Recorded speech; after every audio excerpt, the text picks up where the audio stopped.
Ujian sekolah kenaikan kelas di Kabupaten Lahat dilaksanakan dengan tatap muka. Siswa harus menerapkan protokol kesehatan secara ketat. Sebagai bentuk persiapan menyambut tahun ajaran baru, SMA Negeri 1 Tanjung Tebet, Kabupaten Lahat memberlakukan tatap muka pada saat pelaksanaan ujian kenaikan kelas. Ujian secara tatap muka ini merupakan uji coba agar dapat dilaksanakannya sekolah tatap muka pada tahun ajaran 2021-2022. Menurut Kepala SMA Negeri 1 Tanjung Tebet, Endang Suryanti, sebanyak 176 siswa dari kelas 10 dan 11 mengikuti ujian. Mereka diwajibkan menggunakan masker, mencuci tangan sebelum masuk ruangan, dan tempat duduk diatur berjarak. Untuk ujian kenaikan kelas ini dengan tatap muka, dengan tetap berpegang kepada pelaksanaan protokol kesehatan.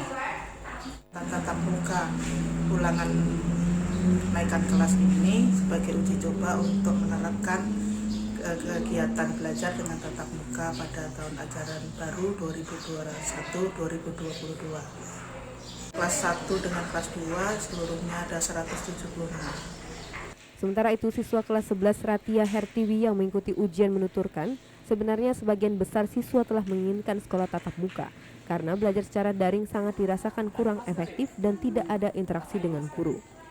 Siswa berharap sekolah dilakukan secara tatap muka dengan protokol kesehatan. Kami dari SMA Negeri 1 Tanjung Tebet memang sedang melakukan ujian akhir semester.